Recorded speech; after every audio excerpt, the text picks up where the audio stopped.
Welcome everyone. Good to see you here, and I think people are still joining as we speak.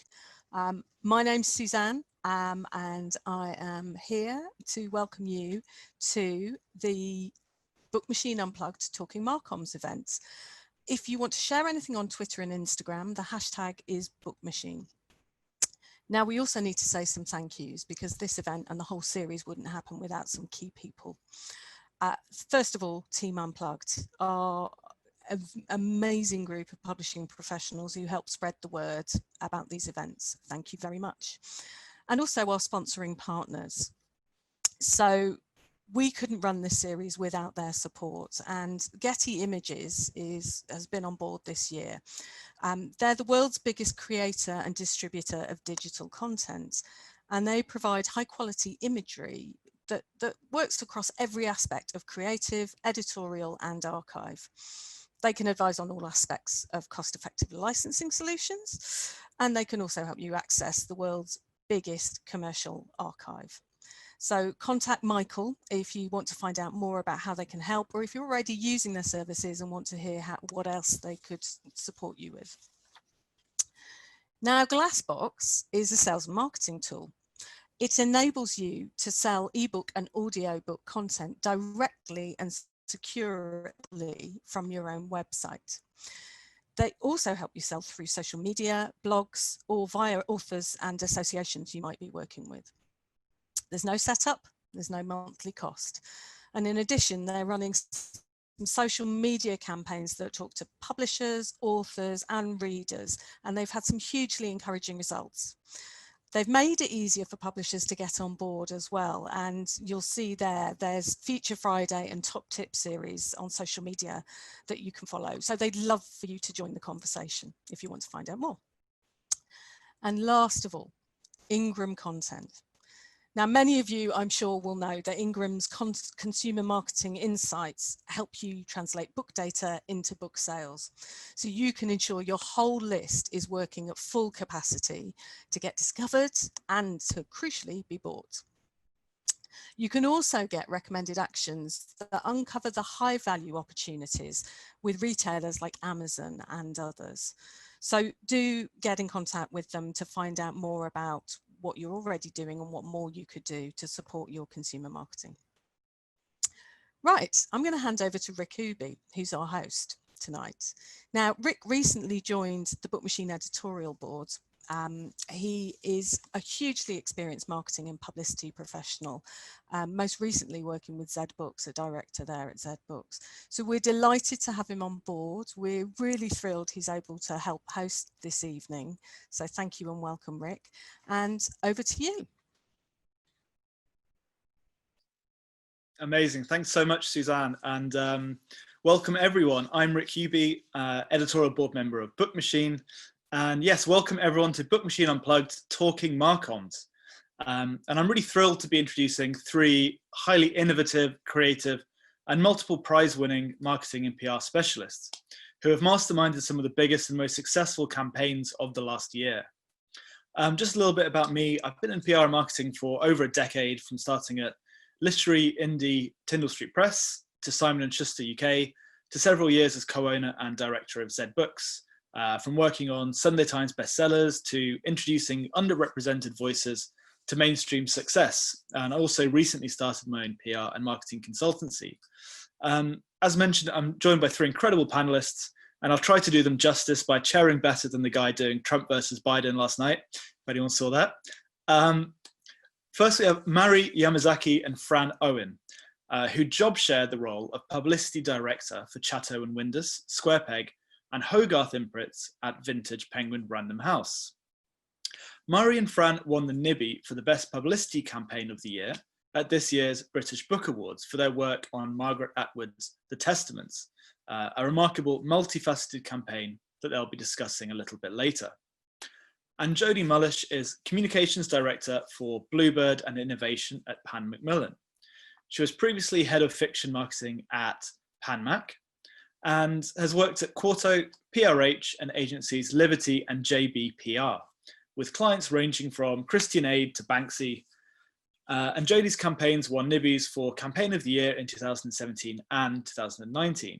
She's also the author of The Pirate Mums, an LGBTQ picture book, publishing with OUP in June 2021. So a huge welcome to our panelists. Usually this is when everyone claps when they're live, so I just imagine that everyone's clapping in the background.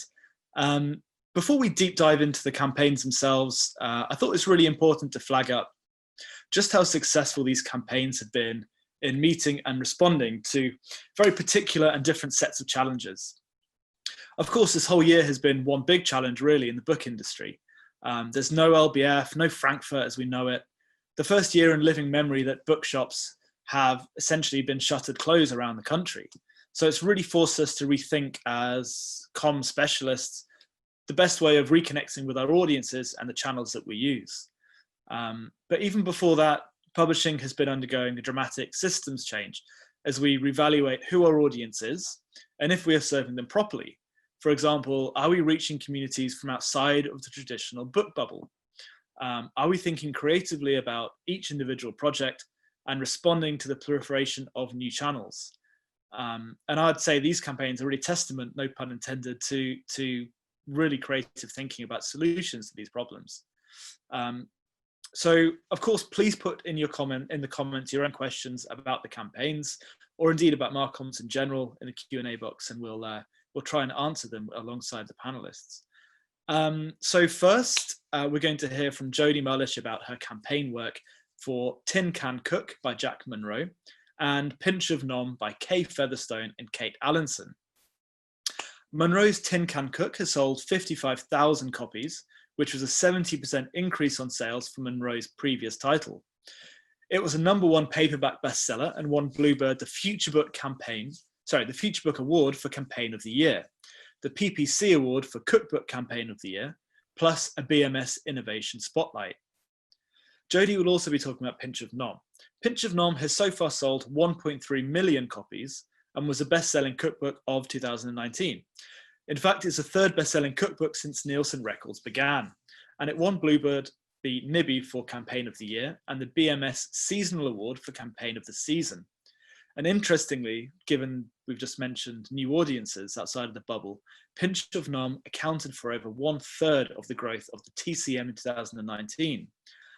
So without further ado, thank you so much for the introduction, Rick. It's lovely to be here, but I have to say, I feel kind of perhaps more than anything else I've done, it's just such a shame not to be there in person with all of you today. So I am going to just assume everybody can hear me, and I'm going to start by sharing 2 key points that I use for creativity when it comes to campaign planning, and then I'm going to take you quickly through 2 recent campaigns to show how I've put them into practice. So the first thing is to use creativity and innovation to meet a particular challenge. And that challenge shouldn't be just simply sell more copies. What I've found is that thinking about what particular challenge is at the heart of your campaign and how a fresh approach could help you meet it is going to help you stay focused in creative campaign planning. And the second key point is think like a publicist, even if you're not one. So I started my publishing career as a kids books publicist, and I'm sure some of you do come from kids publishing, and if you do, you'll know even better than the rest of us how tiny the space is to get kids books covered in the media. So right from back then, the team I was working with in those days and I started developing this strategy where we aimed for the campaigns themselves to be interesting enough to generate their own media coverage. There was no space for review, or very little space for reviews, very little space for author interviews. So we tried to give journalists a reason to cover the book outside of the books and media pages or outlets. And back then, that activity ranged from holding an open casting call at the Brit School for an actor to star in a series of online trailers for a book, or giving the opportunity for budding filmmakers to create their own trailer, but with a soundtrack provided by an up-and-coming indie band where we had a contact. And then when I moved into marketing and into adult publishing, I tried to take this approach with me. And I think that devising campaigns with an eye on whether they'll make a trade or a consumer story does drive you to be more creative, more innovative, more inventive. And when it works, and if you get that coverage, you of course vastly do increase the reach of your campaign. So I'm going to just jump in now and start talking about Nom and Pinch of Nom Everyday Light. So first off, the first thing to ask is what was our challenge here? 18 months ago, the only people who knew what Pinch of Nom were their Facebook followers, and there was no knowledge of or interest in the brand from the media, the book trade, or the wider general public. And to break these authors, these totally unknown authors, into the market at the level we were aiming for, and the level that we believed they had genuine potential to reach, we needed to change that. So, as other people weren't interested yet, we started with those who were. The existing Pinch of Nom online community, and we developed a resolutely audience-first strategy that bypassed all the usual publishing gatekeepers. So one example, when we acquired the book, we didn't announce it to the trade via a piece in the bookseller or book brunch in the usual way, and that sounds like a small thing, but this was an approach that underpinned the entire campaign. Instead, more than 6 months before publication, way earlier than we usually would, we announced the book directly to Pinch of Nom's online community via their Facebook page and an email newsletter, crucially including links to purchase when we did so. So you may wonder how not telling the media about a book is thinking like a publicist. Well, originally, all we had was a story like a million other trade stories. And we gambled that the Pinch of Nom community would pre-order, despite the fact that it was so far before publication and in large enough numbers to put the book into the Amazon charts, which obviously is the only kind of public place that people can see what a pre-order campaign is doing. And whilst we were hoping for maybe top 50, Pinch of Nom went straight to #1, and it stayed there more or less for a full year. So that really became a story worth the trade covering. And they did. And then this strategy generated unprecedented support from the rest of the retailers. And that's what set the stage for the huge sales that followed. But despite this, the mainstream media and I've just gone on to full screen. The mainstream media simply wasn't interested, and we weren't actually too surprised about that. Because the Nom audience are very much outside of the London bubble, and that bubble just didn't have them on their radar. So without the usual help of the media to drive interest from the people who hadn't yet heard of the brand, we redoubled our efforts to convert the people who had into book buyers. And we did that via a carefully planned, very detailed content marketing strategy, drip feeding material from the book, consulting the community on which recipes to include on the cover, rewarding pre-orders, and starting paid advertising very early. It worked. Pre-orders really started to rack up seriously. But what could we do to be creative and to make these amazing numbers work even harder to help us meet our challenge? Well, the answer is think like a publicist. We modelled a load of different first week sales predictions, and we created a series of possible press releases, all full of context and colour, but each based on a different potential scenario. Maybe the book would be one of the top 5 cookbooks of the year so far, or perhaps a top 10 non-fiction debut, or maybe a top 20 debut of any kind. But in the end, our strategy was so effective that we were able to go to the media with the story that Pinch of Nom was the fastest selling non-fiction book since Nielsen Records began, selling more in a single week than Jamie Oliver, Peter Kay, or Michelle Obama. In fact, the only authors who've ever sold more in a single week across fiction and non-fiction are J.K. Rowling, Dan Brown, and E.L. James. And so this became a huge story. Could I have the next slide, please? And you can see here, it's a story that just reached far outside of the books and media pages. And we felt that it became a real cultural moment. It decisively introduced the world to Pinch of Nom, all these people who hadn't cared about the brand, who'd never heard of them. It was picked up in every single national newspaper, from the Sun to the Telegraph. And what I love about this coverage is that it came on comment pages and on news pages. People were talking about, who are these people, and are these authors who are not your svelte Instagram influencers by any means? Are they really best placed to be talking to us about healthy eating and weight loss? And it was even discussed on the 6 o'clock news. So we then continued this resolutely audience first strategy for the next cookbook, Pinch of Nom, Everyday Light, and for 2 Pinch of Nom planners. And together, those 4 books have sold 2.2 million copies in just a year and a half. And this activity has taken various forms, which I haven't got time to go into in detail here today. But one example was running a big piece of work on why do you love Nom, and asking the audience that, and then using their reasons as the basis for the digital advertising creative come January this year. Okay, so that's Pinch of Nom in a very small nutshell. There's lots more that happened, but I will move on to the next book and to the next slide, which is for food writer and anti-poverty campaigner Jack Monroe's book, Tin Can Cook. I think that slide will move. Okay, great. Okay, so what was our challenge here that we needed creativity to answer? Well, Tin Can Cook isn't like the other cookbooks that were dominating the market last year, like our own Nom, Bosch, Yotta Matalenga's beautiful and award-winning Plenty. Instead, this is a $6.99 paperback, black and white, with ingredients like Spam and rinsed baked beans. But removing the stigma from those store cupboard staples and helping the people who really rely on her super budget recipes is core to Jack's mission, and it is a mission. So how could we amplify Jack's authenticity and help her activism whilst also selling copies of the book? We worked with Jack to launch a campaign in which she encouraged members of the public to donate to a GoFundMe page in order to purchase a copy of the book and 3 tins for a food bank. We partnered with the Trussell Trust network of food banks to deliver the project, and we were also able to bring in Heinz as a secondary partner, which was brilliant. They donated the tin that the cash would have purchased, meaning the full amount went towards purchasing books. Now, Jack's got a great Twitter following, and they got behind the campaign, but we were also able to engage the individual communities around 400 food banks via their social followers, and it blew up. If I could have the next slide, which will show the GoFundMe page, we'll see that it generated over £37,000 worth of donations, following our original target.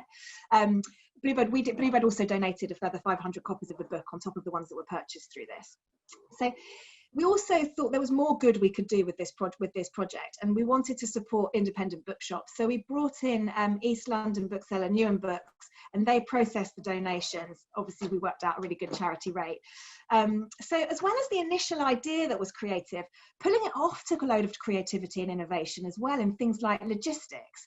We worked really closely with the warehouse, for example, because we delivered to more than 150 food banks, and they're open at different hours and they're staffed by volunteers. So we had to be really flexible on that. You know, it was crucial all the way through that we really listened to the charity in terms of things like where and how those books would live. Like, it would have been much easier for us if we'd have taken those 10,000 plus books and just delivered them to the charity's head office. But that wouldn't have actually helped the charity at all. So we had to work extra hard to make sure we were giving them what they wanted, and that involved quite a lot of flexibility on Pam Mac's side.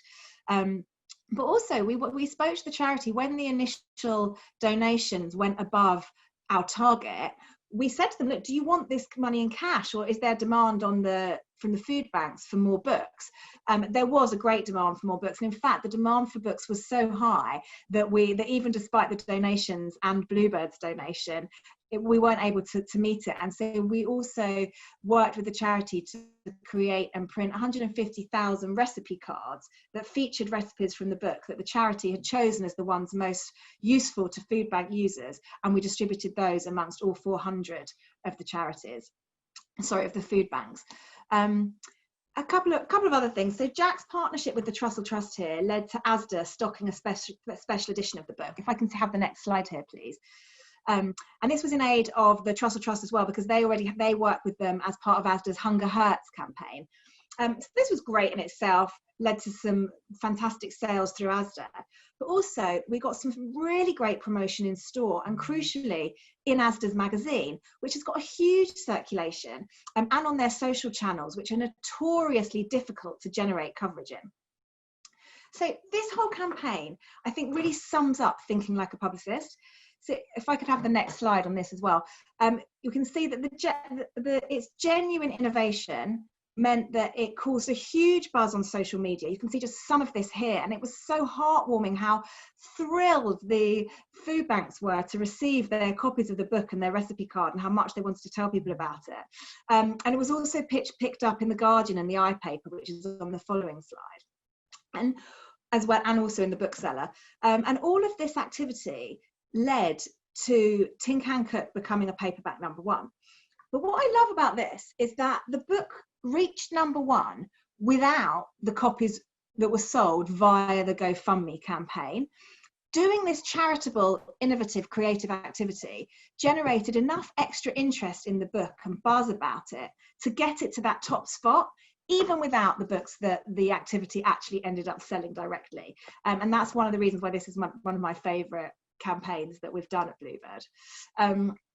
So I'm almost done, but I just want to say that obviously these campaigns, and I'm sure it'll be the same for Fran and Mary's as well, they're always a huge joint effort between lots of people. So I just wanted to give a quick shout out to Bluebird publicist Jess Duffy, to ex-Bluebird and now Bloomsbury marketer Don Shanahan, Bluebird marketer Sean Gardner, freelance publicist Becky Anderson, and Pam Mack's brilliant in-house social team, who all work together on some of these campaigns.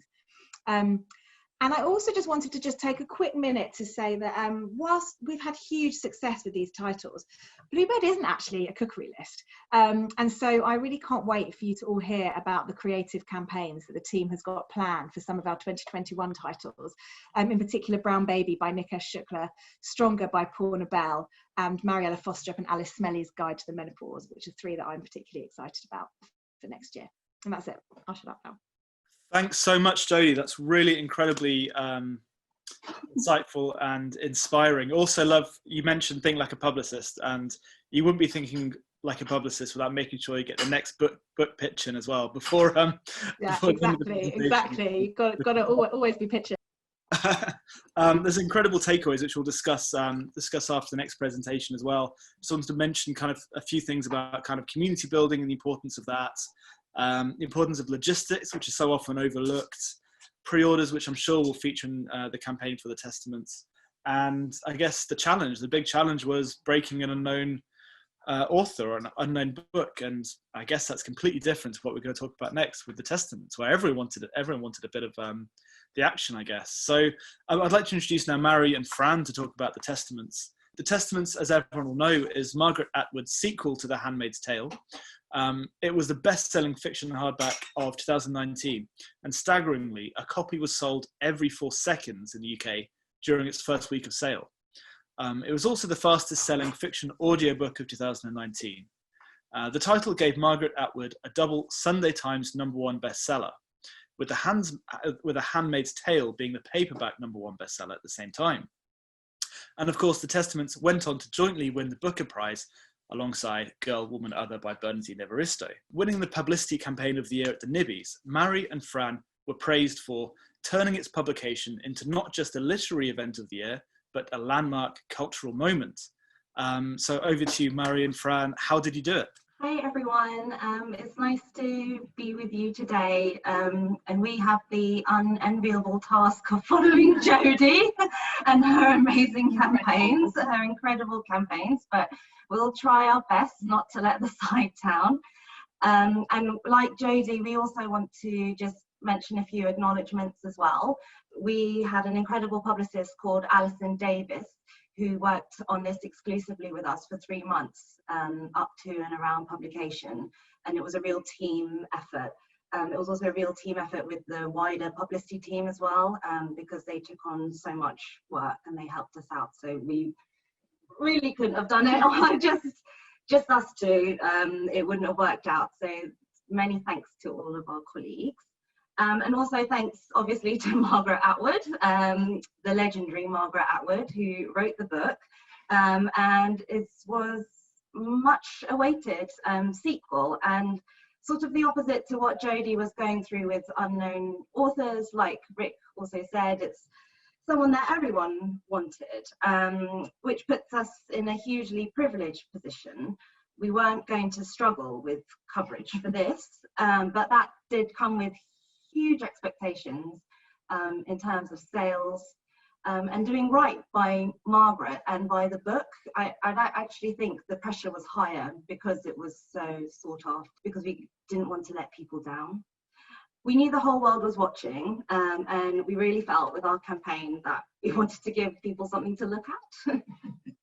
And the other thing to note is that Margaret is brilliant and tireless, but she was about to turn 80 last November, and she was at the start of a long global book tour, starting in the UK but going to the US and Canada.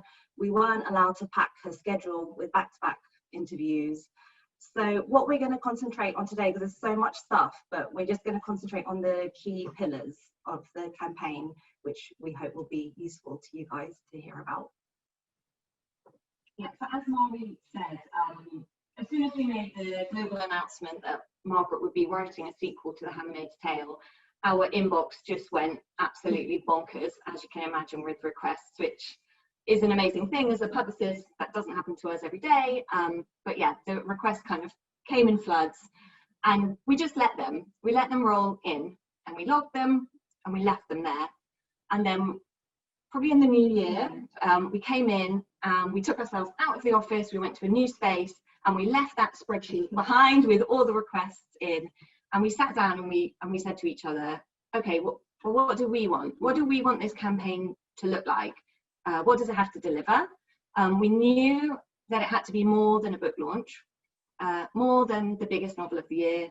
It had to be a cultural moment, as Jodie was saying about her campaign, and as Rick said, and it had to be a cultural moment with London at its heart.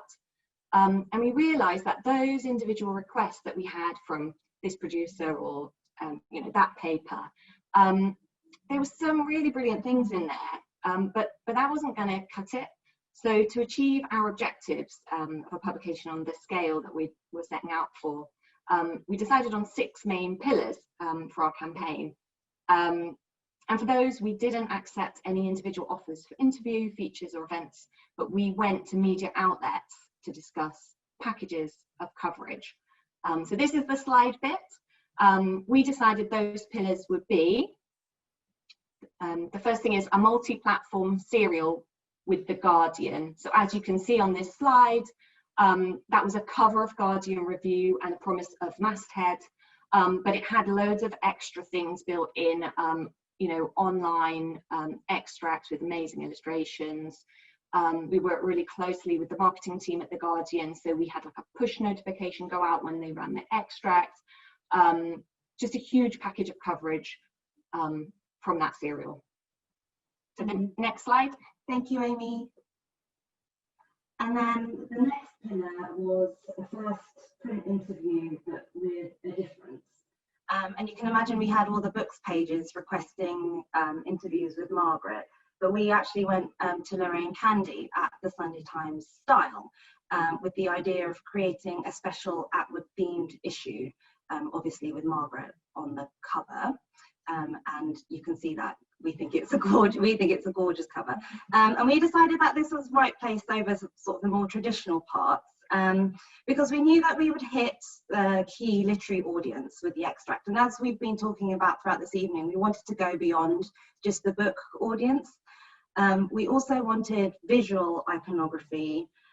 We wanted to reach people who might not identify as readers at all. We wanted an interesting first interview that would reveal things that people didn't know about Atwood, which is much harder to do with like an established literary interviewer who knows so much about her career. And to be really crude, we also know that style readers buy stuff.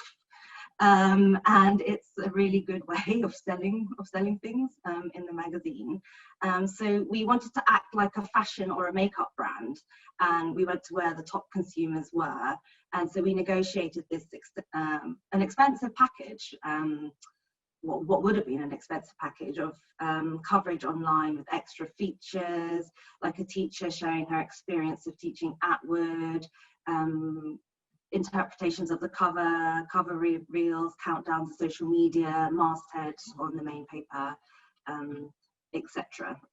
But the cover with Tim Walker, the photographer, was a first for them, to get him to shoot for them, and it was very exciting. It was a very exciting shoot. So we were very pleased with that one. And the next slide was the third pillar of our campaign, which was that we agreed that we really wanted to go after a cover with the gentlewoman. So what we actually negotiated with them was, they're huge Atwood fans, and we knew their anniversary was coming up, and they actually moved the anniversary edition, their 10-year anniversary edition, to our publication date. So we knew that that would just create this massive thing. Not only is Margaret on the cover of this very visually iconic, again, kind of magazine that has incredible pickup on social media, we knew that they'd throw everything at it because it was for the 10th anniversary issue on our pub date, which was also the 10th. So there's lots of lovely kind of moments there. And also, again, it was about reaching a little bit outside of that book world. Obviously, a lot of book readers read gentlewoman, but it was, you know, going for that kind of zeitgeist cooler market. And here she is looking absolutely amazing on the cover of the gentlewoman in Vivienne Westwood. And the next slide, please, Amy. This is the BBC package that we negotiated. And this was actually just one interview from Margaret, but it went across multiple iterations across the BBC on TV, radio, podcast, and online. So we had about 24 hours of broadcast coverage in the run-up to publication. The very exciting thing was the BBC News at 10 on the 9th of September, so the eve of publication. And they had footage from Waterstone's Piccadilly, which we'll talk about next. Yeah. So the next slide is just a bit more broadcast coverage if anyone wants to see that. So these slides just cover the 24 hours of coverage. So as Mari said, we negotiated this package with the BBC in which one interview was used.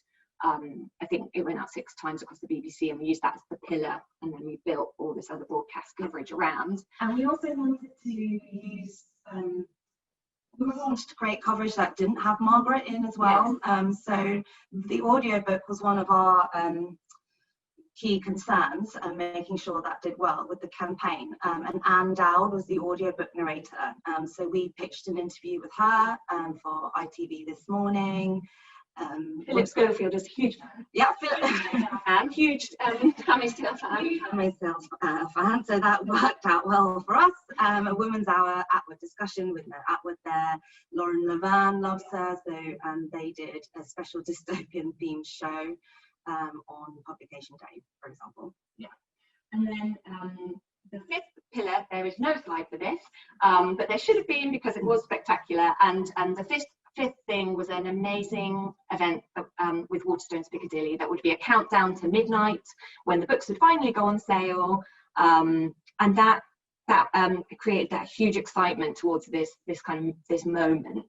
And we'll come to this later, but we built that festival of Atwood around 2 10-minute readings at midnight.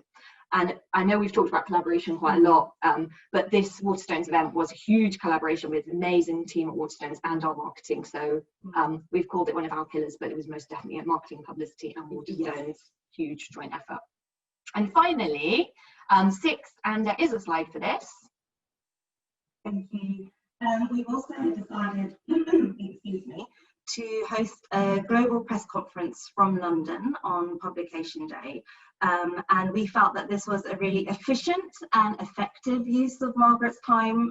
Remember, we weren't allowed to use a lot of it, and we thought it's 1 hour and it's going to reach a lot of people. So we had over 140 journalists attending, and it also fulfilled a lot of things for our global publishing partners as well, because we had to really lead the campaign from London, but obviously there's interest from Australia, India, South Africa, etc. And it also just hammered home the idea that this isn't just a book launch, this is news, which would be backed up by when we did stuff like the News at 10 and the Today programme and stuff like that. This is not just a normal publication, this is a newsworthy moment in its own right, which we hope we achieved. That's the end of the slides. So we were just going to say at this point, if we could offer a tip, and it's not something that's always possible, and actually it's not something that is possible right now, but our tip would be to have face-to-face meetings with people at the top if you can, and for each of the pillars we just talked through, we did have meetings with the decision makers, so we could be very clear about our aspirations, and get agreements on the spot. So for example, with that BBC coverage, that initial package, we didn't go to the programme producers. We had a meeting with John C. Claypole, who's the head of arts at the BBC, and in that meeting, which was just a half an hour, we said, oh, this is what we really want to do. We want to do news at 10, but we wanted our cake and eating it, right? We wanted news at 10, we wanted the Today programme, we wanted all these things. And we also had some quite tricky things that we needed to talk about. And doing it there and then, rather than email and phone, just meant that he brought in someone to the meeting from the news at 10, and we just got it all sorted there and then. And that happened with each of those things that we just went through. So it wasn't like our discussion or our negotiation was having to be filtered through, say, a features editor or anything. Because we were working with Margaret Atwood, obviously huge privilege, that she opened that door that we could just go to the top and kind of agree things then. So I think the next thing, so one of the other things that we were going to say was that one of the other things that those pillars allowed us to do is that they, as I said before, they gave us a huge amount of coverage with a minimum amount of Margaret's time. Mari said the press conference was attended by 140 journalists from 14 countries, and in the UK alone generated 46 news stories. It took out an hour of her time, and the Waterstones Festival of Atwood built around 2 10-minute readings. And what Jodie was saying about thinking like a publicist in her campaigns, we were trying to think like marketeers in ours, in that we were thinking about what the visual impact would be, because one of our aims was to make Margaret not just a writer but an icon, and the visual iconography was really important to us. The handmaids are obviously visually iconic around the world, and we wanted to create a new one centered around the green of the new book jacket, but also new characters of the Pearl Girls. And also Margaret herself. She's very visually arresting and striking, and she's very recognizable, but we wanted to really push that aspect as well. So the Tim Walker images that we did for style we really wanted that to be the first sort of photo shoot with Margaret, and he did actually end up using one of the shots from the shoot in his V&A show last year.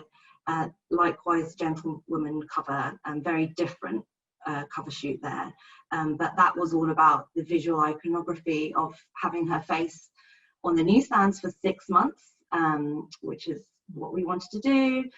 We got the BBC to include images of the handmaids and Pearl Girls walking down Piccadilly to open the Festival of Atwood on the eve of publication. We also had a green handmaid beamed onto the side of the National Theatre, where she had a publication day talk, and we got Channel 4 News to include footage of that in their feature about her. So it was really about the visual iconography as well for us. Yeah. So yeah, thinking about what the coverage looked like as well as the content made it more impactful and delivered some genuine moments of sort of surprise and delight. Like, who couldn't smile when you saw that style cover with Margaret in like yellow couture gloves and a jointy hat, versus say your usual standard author photo. I don't think people expected that, and some of the other things that we've talked about today, and adding those more creative or surprising elements for a book publication really added to the overall feel that the Testaments was not only the kind of cool zeitgeisty book of the moment, but it was bigger than that. This was a cultural moment, equitable, kind of to the latest blockbuster film or album release, where imagery is always so key. So I think having these pillars just kept us focused on our delivery and vision for the campaign, rather than having our heads turned by what other people wanted from us.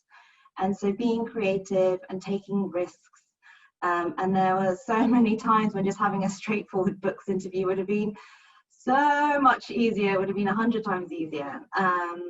But we didn't, we stuck to what we wanted, and we had to convince others along the way that, you know, for instance, doing style was the right thing for one print interview, the first print interview.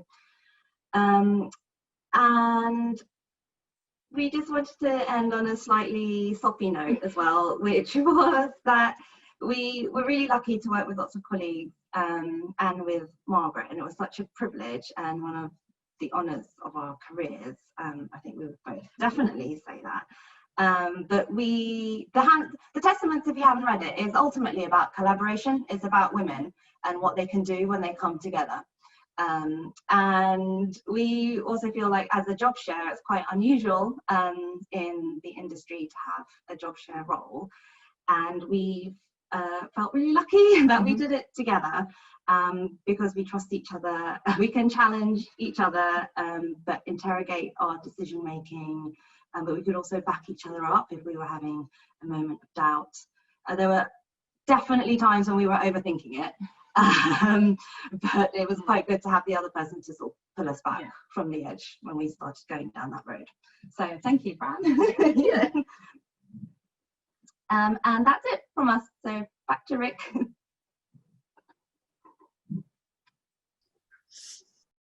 Fran and Mari, thank you so much. What incredible insights into working on the Testaments. And I love that that phrase, thinking like a marketeer. And that is such kind of a brilliant confluence of disciplines, because you're going where the market is in the way you kind of pitch to style, kind of following the money, if you like, which is kind of like marketing 101, as well as looking at the visual impact. So it's really interesting how there's such a crossover between the two disciplines.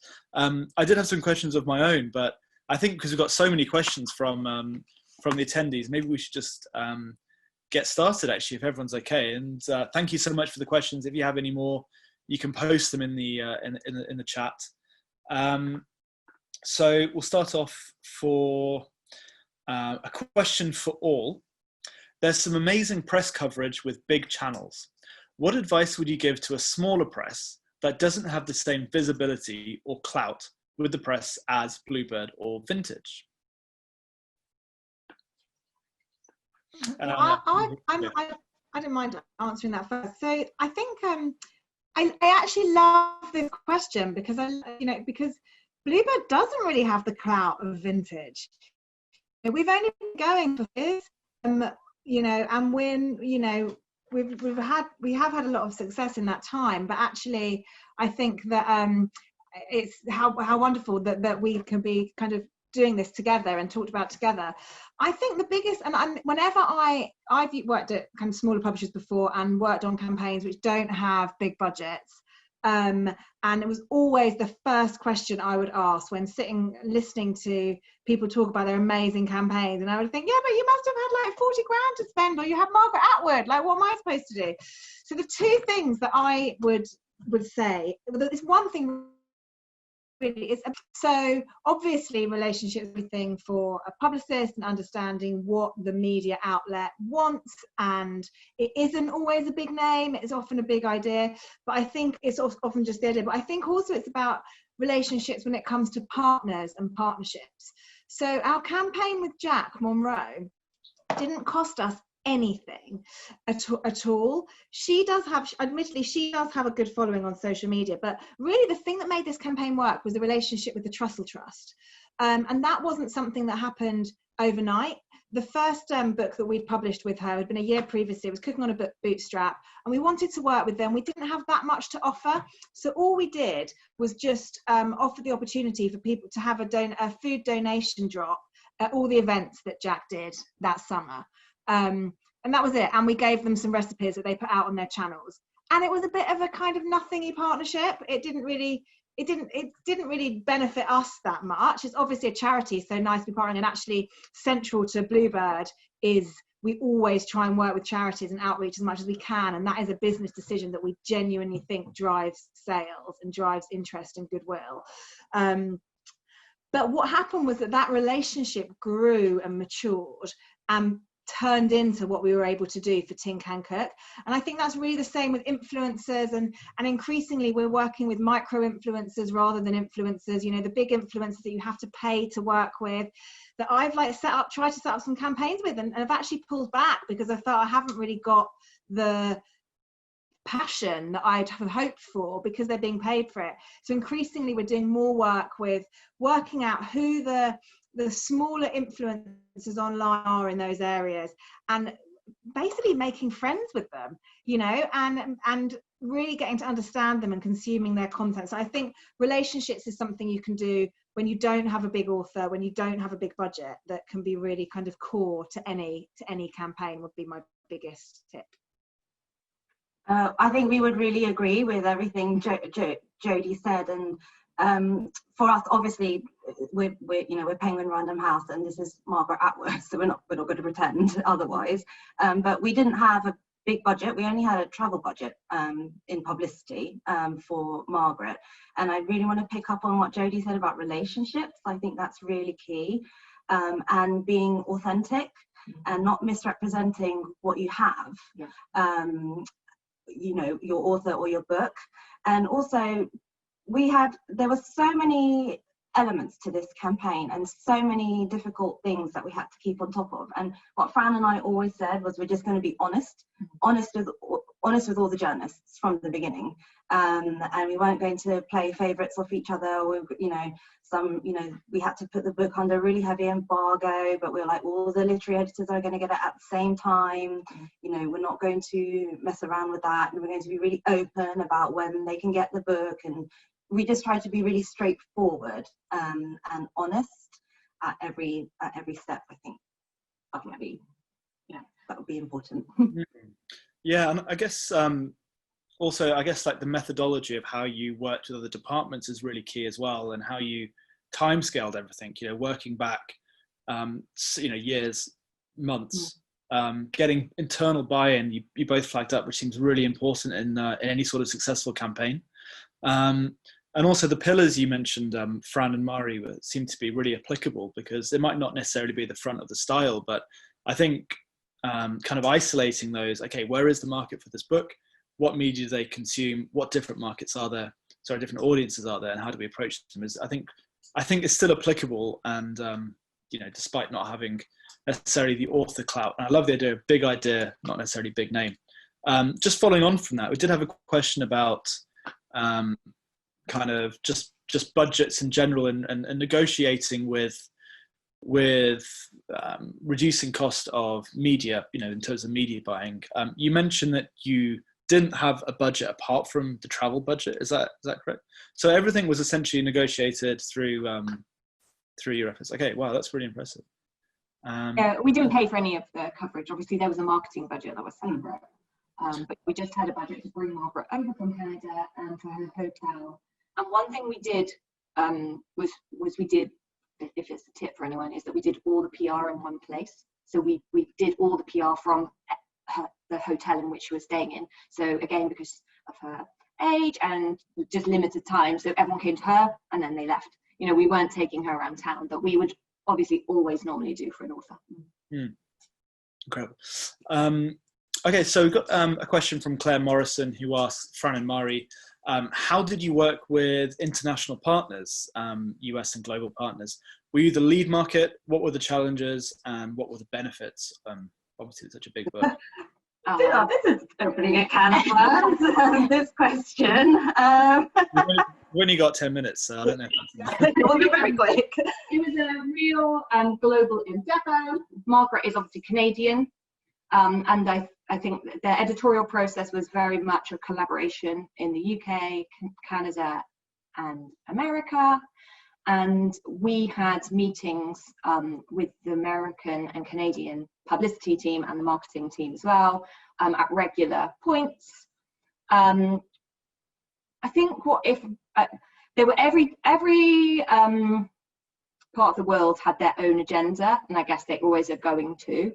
And we had to really collaborate. We all had a global pub day. We all had to stick, we had to agree the embargo, and that became very it was down to the literal second that was agreed. in the end, the book was leaked in the US, so all of that planning, you know, that's a crisis management bit that we can talk about if anyone wants to, or answer questions on later. But yeah, I guess it was a real global piece of work. We were lucky in that it was Penguin Random House in all those places, so there were a lot of people we were used to working with. And going back to something you said earlier, Mario, is that everyone wants to do right by Margaret, and that was a really good leveler. So everyone played nicely because everyone wants to do the right thing for Margaret. I think because we had one global publication date, it was just easier for us to all agree a global moment when the embargo lifts. And then after that embargo lifted, all bets are off. You do what you want in your territory. But we all agreed to this one moment, as Fran said, down to the second.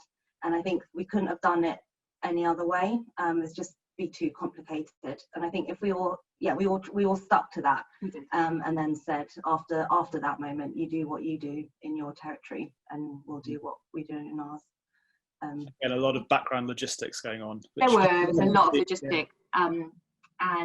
But we were in a hugely privileged position of having Margaret in London for publication, so we were so lucky. Amazing. I've got a question for Jodie. So what was involved in launching via the Pinch of Nom community?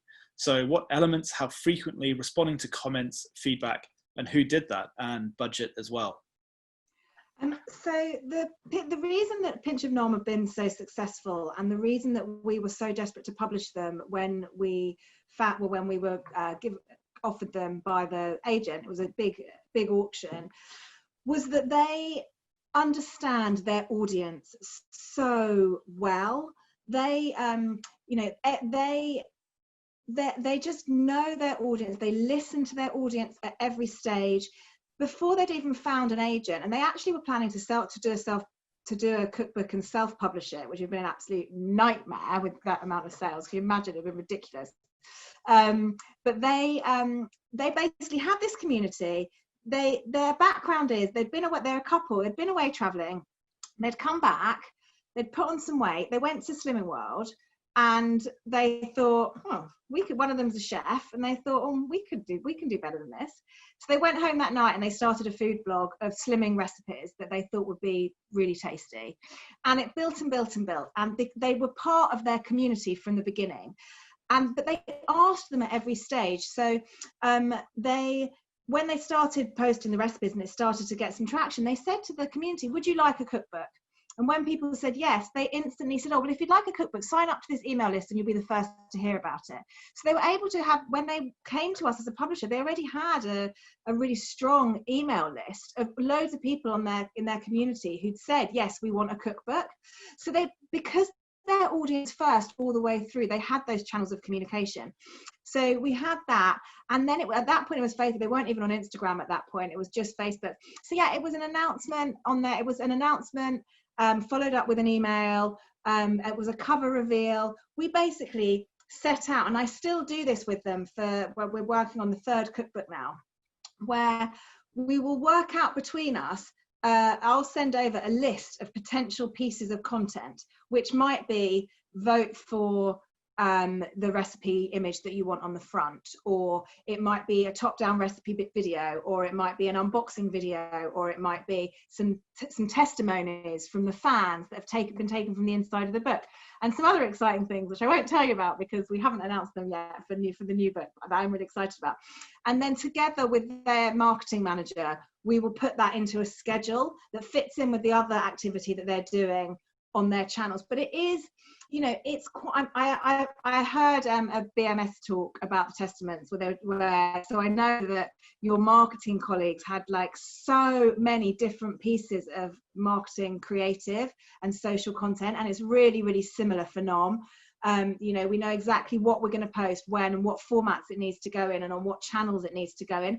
And that's kind of quite like, this is not the creative bells and whistles, super fun stuff. It's just kind of getting your head down and working it out. It's back to that logistics, I suppose, we were talking about before.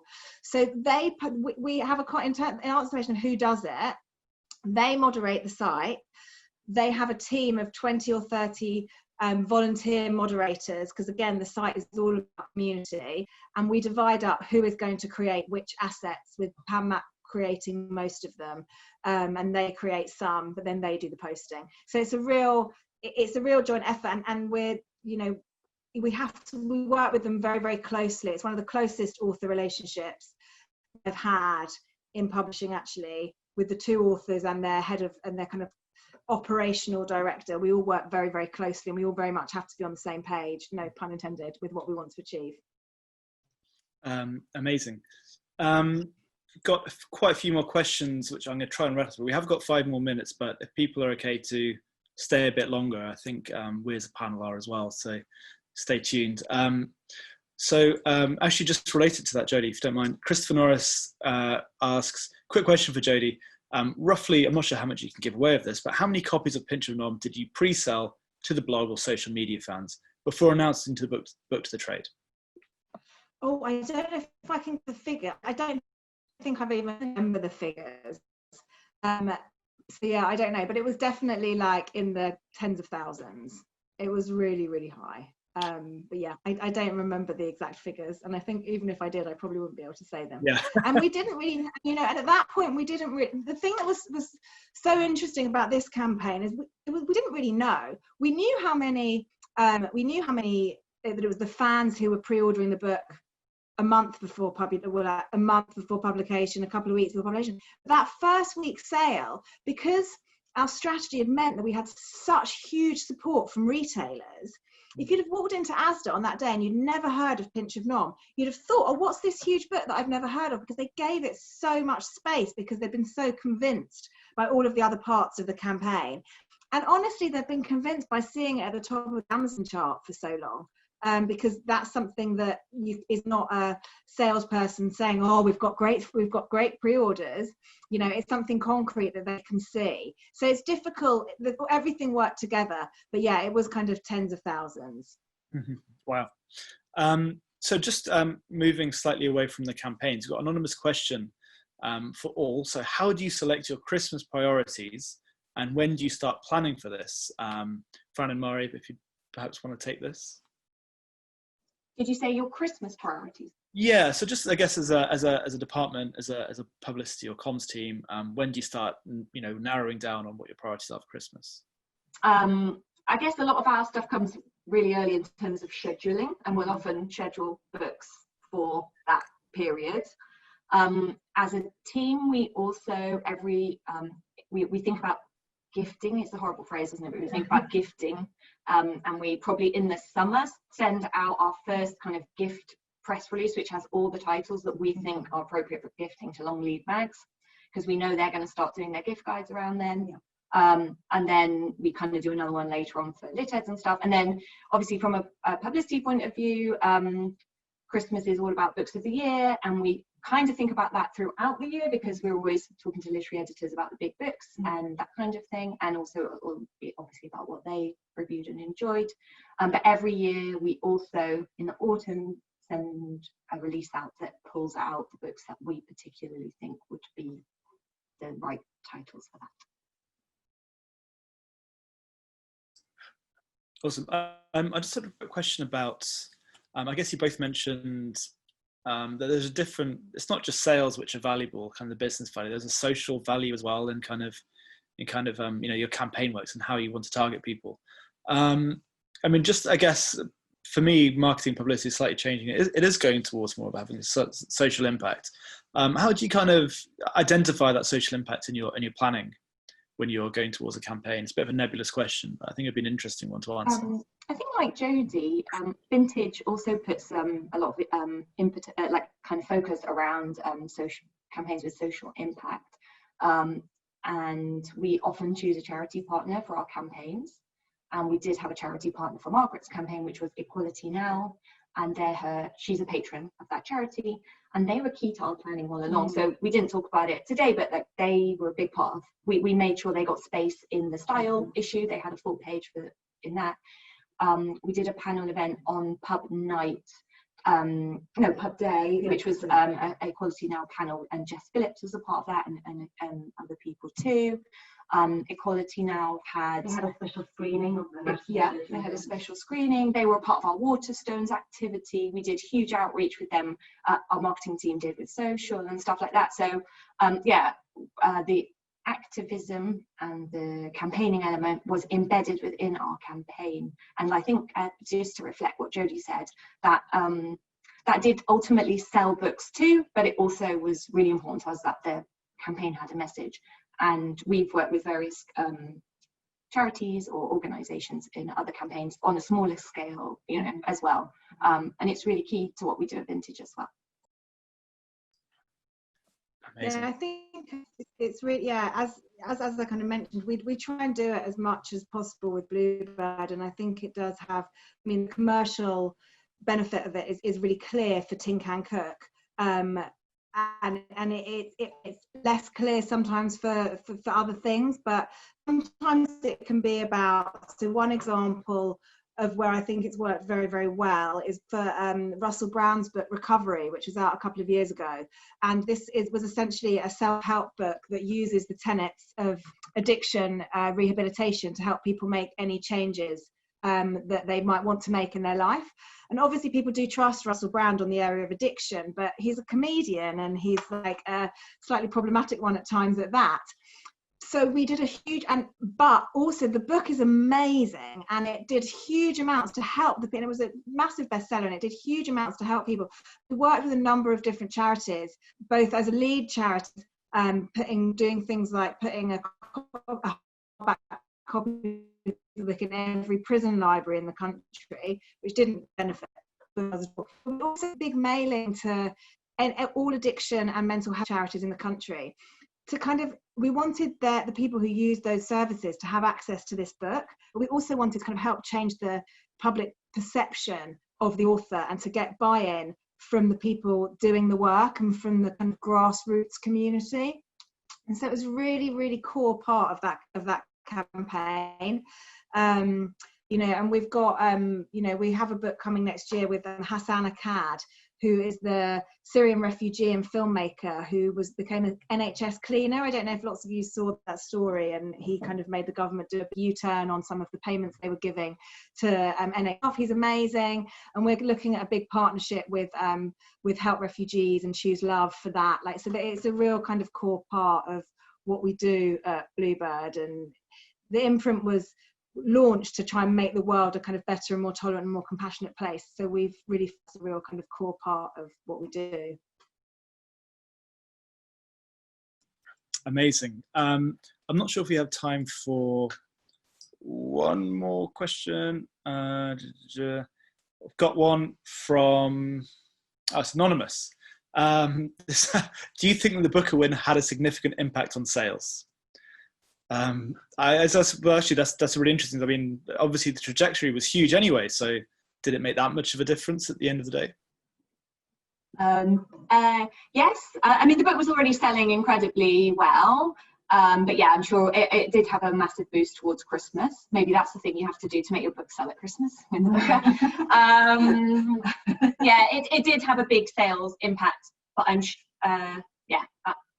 it did. But the book was already doing incredibly well. So it's really hard to pull that out and say. But the sales did go up in the after it won. Yeah. And Jodie, was there a particular kind of long tail moment for Pinch of Nom as well? So after the initial. I mean, not really. It just didn't really stop. You know, we did some things. We kind of did some really early things, which I didn't even. When I talked about, I mentioned rewarding pre-orders, but the community was so hungry, again I keep punning accidentally, for the book. We did things like we did an ebook short a few months before publication in January, which is, so yeah, this does kind of feed into the Christmas question, I think, a little bit as well. So because slimming books and kind of healthy eating books tend to get published in January for that New Year, New You moment, the Pinch of Nom wasn't publishing until March, which was the earliest we could get it done after acquisition. So we published a little ebook short called A Little Pinch of Nom in that January time, with loads of pre-order messaging in it and links to purchase. So that was a kind of another pre-campaign moment that was really successful. But I think we have a really interesting take on Christmas at Bluebird. We don't we publish we haven't, you know, historically published those kind of big Christmas gift books. Our autumn in publishing tends to be more January, February, in the spring. That tends to be where we are busier and have bigger books. But we have tried a few things recently, which is moving the title that you normally find here, published kind of Boxing Day, and his previous books were published between Christmas and New Year. And we took a risk and moved the publishing of it to the beginning of December, thinking, okay, it is a weight loss book essentially, but it's also actually is there a gift purchase element? And it meant that we knew we might be sacrificing the #1 position because we'd be splitting the sales. I mean, we did get both the #1, so it was fine, but that was a risk. And now we're publishing the new Pinch of Nom in the beginning of December, and the new Joe Wicks in the middle of November. And we've seen a lot of other publishers follow suit and move that new year, new moment to pre-Christmas. So things can change. And just because you've always done Christmas one way doesn't mean that actually you don't have license to try and do it a different way. Amazing. I think, unfortunately, we have run out of time now for the Q&A. Really sorry if I didn't get round to asking your question. Maybe Suzanne, I don't know if there's a way that people can email in, or we can respond over email. I think we'll all be happy to do that. So we're happy to answer any questions if you want to forward them on, if they're specific. Yeah, absolutely. Not specific. Let's do that. Sounds great. So thank you so much for all the questions and for attending, and thank you so much to Fran, to Mari, to Jodie for sharing your incredible campaigns, of taking the time to kind of share your insights and sort of insider knowledge as well. And that's very much what I guess BookMachine is about, is kind of sharing thought leadership really, and it's been incredible to kind of pick your brains on that. So thank you so much for taking part. That's amazing. And I'd just like to finish by saying a huge thank you to Rick and to Fran, Mari and Jodie. What a brilliant session. We've had some fantastic comments going on. So many highlights I could pick up. I was guffawing here. Thank God I was on mute at some of your points. Really inspiring. And I love the fact that what we might perceive to be really big budget campaigns that, you know, but actually you've given us so many little like amazing nuggets of advice that don't require those huge budgets, that actually are about planning, really putting yourself in the consumer's shoes. So thank you. It just remains for me to say thank you to all the participants for joining. BookMachine is a community for you, and we really hope to see you next for the final talk Unplugged on November the 11th for Talking Design. So have a great evening, and thank you. Having me. Thank you so much.